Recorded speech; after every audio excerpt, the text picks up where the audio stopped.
Bismillahirrahmanirrahim. Assalamualaikum warahmatullahi wabarakatuh.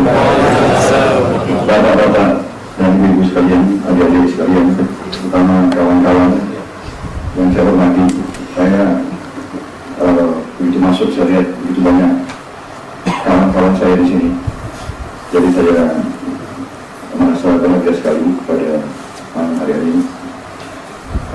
Saya juga agak didadak karena saya tidak sebenarnya katanya undangan syukuran ya karena saya 1 bulan ini sangat seperti orang yang ya dikejar-kejar oleh waktu karena baru saja saya ambil alih jabatan Forkostra.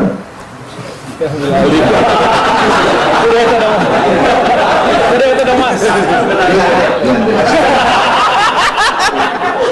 Kalau ini kita namanya tendensius. Mereka ambil alih. Mungkin secara di bawah sadar ada sesuatu. Tapi di tentara juga ambil alih 20 hari, kurang lebih 1 bulan lalu. Dan alhamdulillah besok akan selesai saya datangi seluruh batalion yang ada di Kostrad. Dan dengan demikian sebetulnya membawa saya ke Jawa Barat, Jawa Tengah, Jawa Timur, Nusa dan sampai ke daerah-daerah, ke kecamatan-kecamatan, dan sempat juga melihat semua pasukan saya. Kebetulan juga sempat juga mampir di beberapa pesantren di Jawa Timur, sehingga juga ketemu dengan beberapa kiai-kiai, tokoh-tokoh NU. Kalau di sini agak mayoritas Muhammadiyah. Di kota, mereka yang di desa-desa.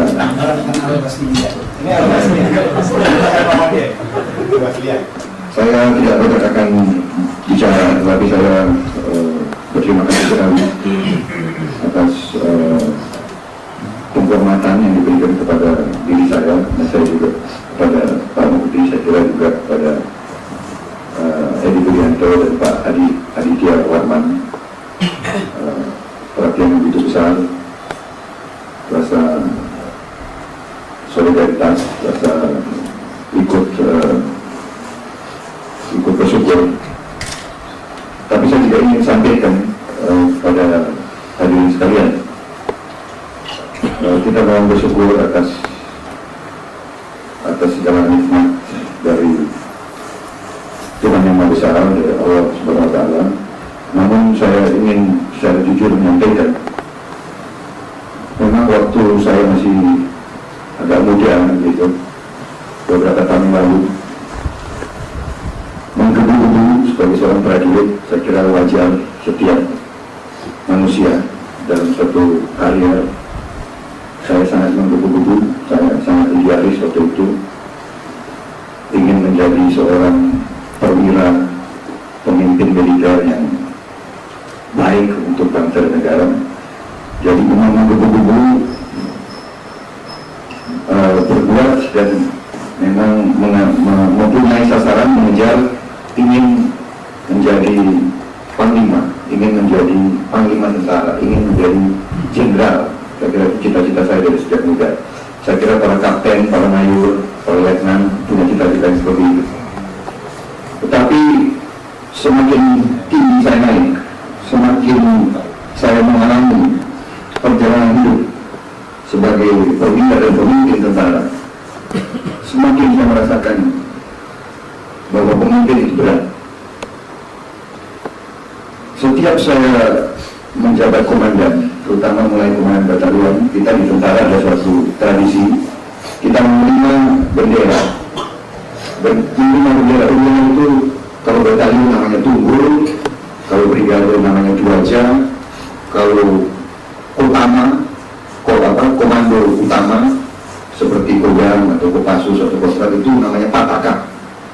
Kemudian, dan itu memang secara fisik berat, tetapi ada sesuatu lain yang berat.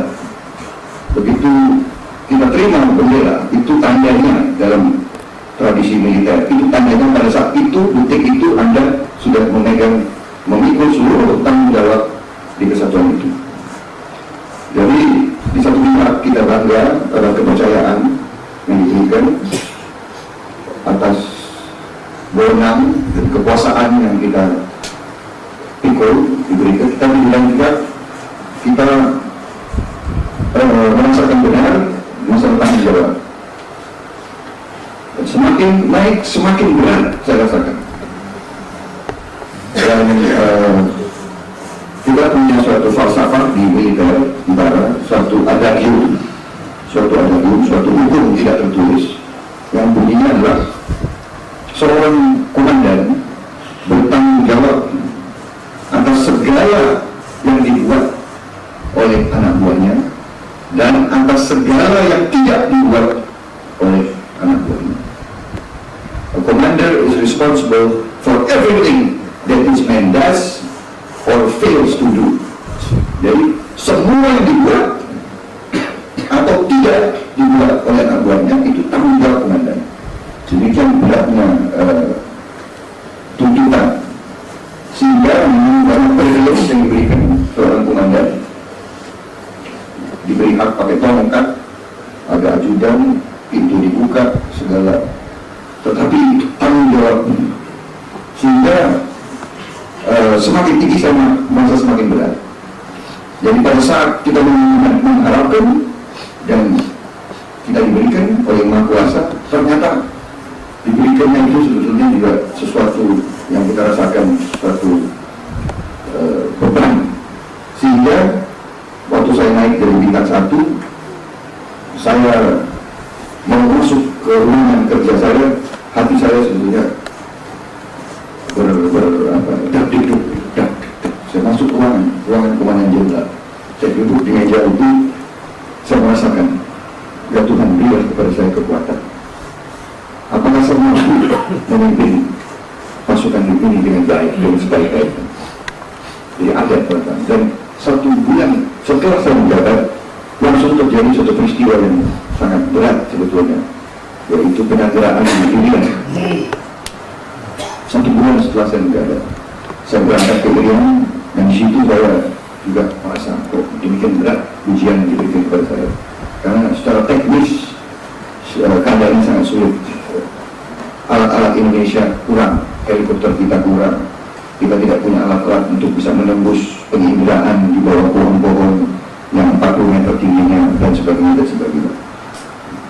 Kemudian persoalannya berjalan sekian bulan, begitu banyak warga negara asing terlibat, seluruh mata dunia kepada kita, terutama mata dunia militer. Ya.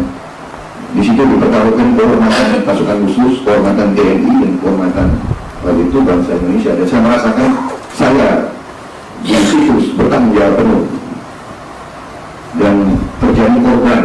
Banyak rekan-rekan saya, anak buah saya juga korban di situ. Di situ kita rasakan berat sebagai pemimpin. Tapi alhamdulillah Tuhan memberi suatu jalan keluar dan suatu kemudian, terutama di mana yang bertanggung jawab adalah saya. Tapi di balik kesulitan yang saya rasakan waktu itu, di mana saya sudah menyampaikan kepada pimpinan bahwa apabila dalam 3 hari ini sama tidak selamat atau tidak ketemu, saya akan meletakkan jabatan. Saya sudah sampaikan kepada pimpinan saya waktu itu. Di situ hadir juga Pak Jeki Anwar, dan ada waktu itu Kabila Pak Samsi Siregar adalah pemimpin operasi seluruhnya. Saya adalah komandan Satgas yang mengadakan serbuan. Saya lapor ke Pak Samsir, Jenderal, kalau ini tidak berhasil, tanggung jawab sepenuhnya kepada saya akan. Jadi saya siap meletakkan jabatan 5 bulan setelah saya dilantik. Dan saya benar-benar sudah kumpulkan asisten saya, dan saya katakan situasi demikian, korban sudah banyak, saya tanggung jawab, keberhasilan belum pasti. Kalau ini dalam 3 hari tidak berhasil, saya harus letakkan jabatan. Saya sudah kumpulkan asisten-asisten saya. Demikian, tetapi ternyata Tuhan memberi sesuatu yang bagi saya waktu itu bagaikan mukjizat sebetulnya, yang tidak mungkin menjadi mungkin. Kita diejek oleh tentara-tentara asing, tetapi kita ternyata diberi kemenangan, keberhasilan. Jadi saya merasakan akhirnya jalan bagi saya terbuka, saya tidak jadi mundur diri, dan seterusnya dan seterusnya. Bahkan 8 bulan setelah saya jadi bintang 1, saya diberikan bintang 2. Sekali lagi, begitu diberi bintang 2 memang tidak seberat, karena jabatan masih tetap sama, tidak. Begitu saya dilantik menjadi Pangkostrat, sekali lagi saya merasakan beban itu. Diberi kehormatan bintang 3 pada usia 46 tahun, suatu kebanggaan. Tetapi anehnya, rekan-rekan saya, kawan-kawan saya, termasuk atasi-atasi pertama asing yang datang pada hari diumumkan saya dari Pangkostrat, bentuk ketemu saya, melihat wajah saya tidak berseri-seri, tidak gembira, ria, tetapi justru sangat muram, katanya. Sampai semuanya mengatakan, terutama salah satu atasi pertahanan itu, Anda diumumkan bintang 3, kok Anda kelihatan sangat Anda kelihatan sedih. Dan ini benar-benar saya rasakan hari itu. Bukan saya bangga benar, tetapi saya benar-benar merasakan apakah saya mampu, apakah saya pantas.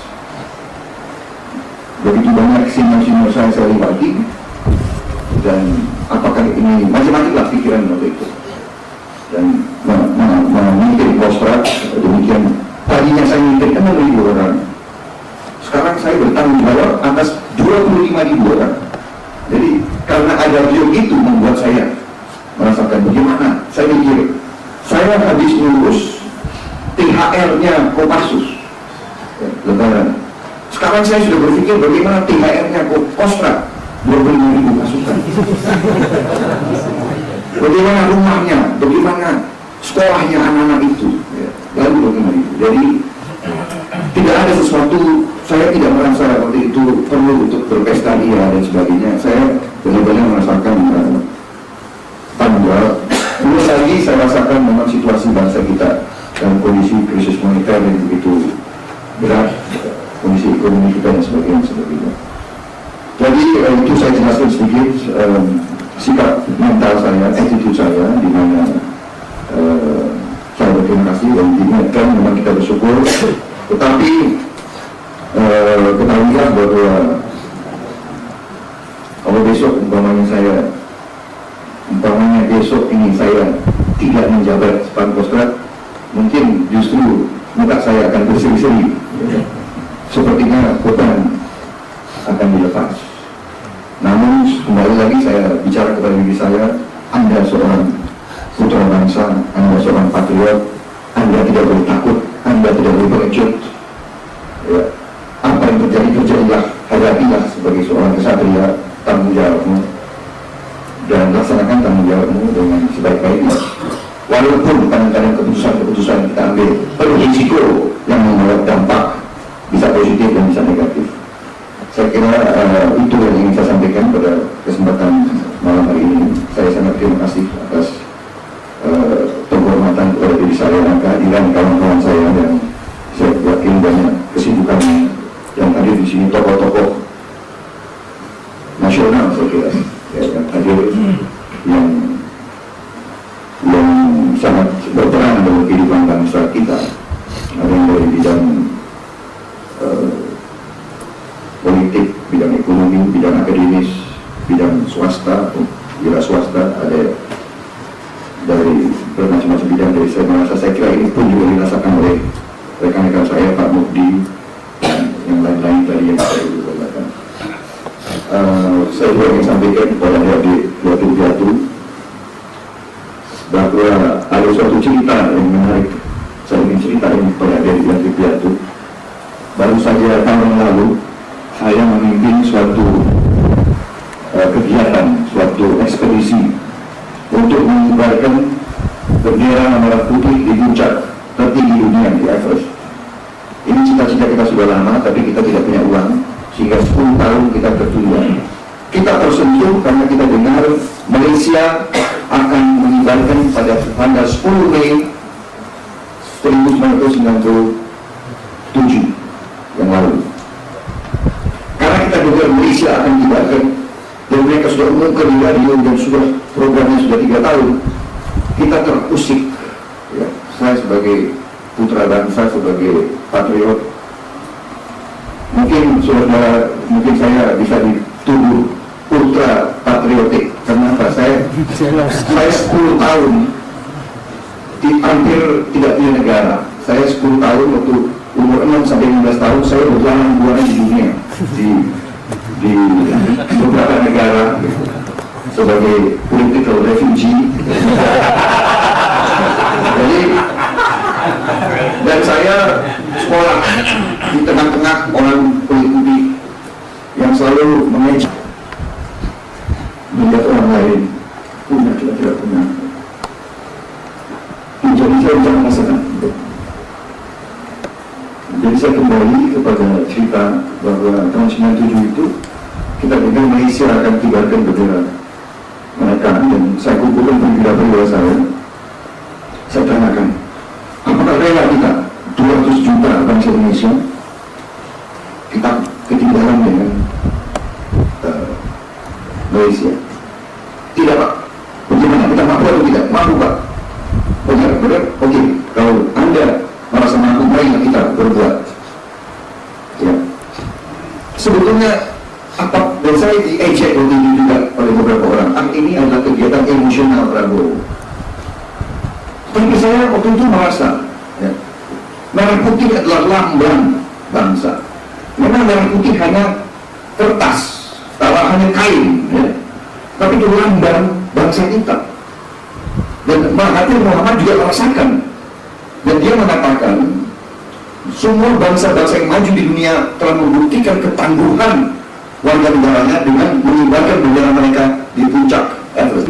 Dari 100 yang mulai naik, hanya 10 yang sampai. Dari 10 yang sampai, hanya 6 yang kembali. Jadi itulah persentase daripada keberhasilan.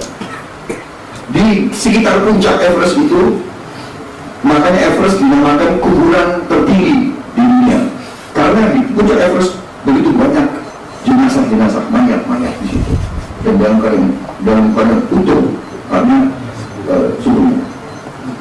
Jadi anak-anak kita yang kita siapkan hanya dengan 4-5 bulan persiapan, sebab semuanya tidak pernah lihat salju. Yes. Bagaimana lihat salju? Pertama kali ke luar negeri. Yes. Yang saya ingin cerita adalah bahwa untuk menghadapi situasi yang begitu berat, akhirnya saya berpikir tidak ada jalan lain, kita harus didukung oleh doa. Ya. Dan itulah saya minta tolong kawan-kawan saya yang lebih agamanya lebih baik itu dari saya, Pak Ampino Kama segala macam itu, dan beliau kan kepalanya sudah hitam.